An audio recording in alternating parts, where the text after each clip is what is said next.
Olá, caros estudantes, nós vamos retomar o assunto aqui, que é a geografia enquanto ciência. Nós falamos sobre a epistemologia da geografia já, e a gente retoma agora abordando alguns desdobramentos da ciência geográfica.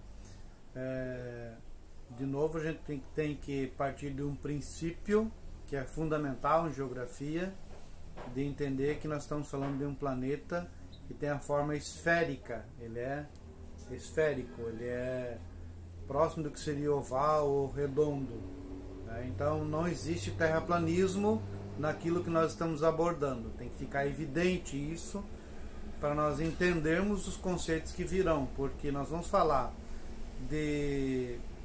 dos fusos horários e de por que existem os fusos horários, exatamente em função de que a Terra é esférica e que ela gira sobre o seu próprio eixo, e ao girar sobre o seu próprio eixo em relação a um determinado astro, que é o Sol, ela ilumina de forma desigual esse espaço geográfico. E ao iluminar de forma desigual, cria para nós o fenômeno que nós conhecemos como fuso horário. Então, o Brasil, por exemplo, tem 5 fusos horários, em função de que ele é bastante extenso de leste a oeste, e aí até o espaço geográfico dele não é iluminado por igual. Então ele tem fuso horário exatamente em função da dimensão que ele tem de leste a oeste e do giro que a Terra faz nesse sentido. Outro elemento a ser observado, então primeira informação que nós estamos falando, que é o giro que a Terra faz sobre o seu próprio eixo, que a gente chama de rotação. Ela revela para nós os fusos horários, a rotação associada a fusos horários. E há um outro movimento ainda que a gente chama de translação, que é o giro que ela faz ao redor desse astro, que é o Sol, e ao girar de forma sobre si mesmo e ao redor do Sol, associado a um outro elemento que é o ângulo de inclinação da Terra, que é 23 graus e 47 minutos, que é exatamente a marcação da linha do Trópico de Capricórnio e da linha do Trópico de Câncer. Ela vai gerar um outro fenômeno geográfico que a gente chama de estações do ano, né? E vai gerar duas observações que a gente fez recentemente aí no vídeo que eu falei sobre a Páscoa, que vai gerar dois outros movimentos ou dois outros fenômenos da geografia, que é o equinócio e o solstício. Equinócio vem de equi, eu já falei no vídeo anterior, de igual, ou seja, dia e noite iguais, e o solstício, que é o dia em que o Sol é maior, solstício, Sol maior. Então, ao momento do giro sobre si mesmo e ao redor do Sol, que gera esses dois fenômenos, que é o equinócio e o solstício. A Terra teria em torno de 14 movimentos que ela realiza, mas os dois mais importantes são a rotação e translação.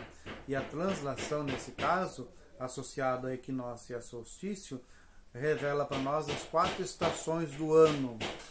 As 4 estações do ano, primavera, verão, outono e inverno, elas estão associadas a esse giro que a Terra faz sobre o Sol, né?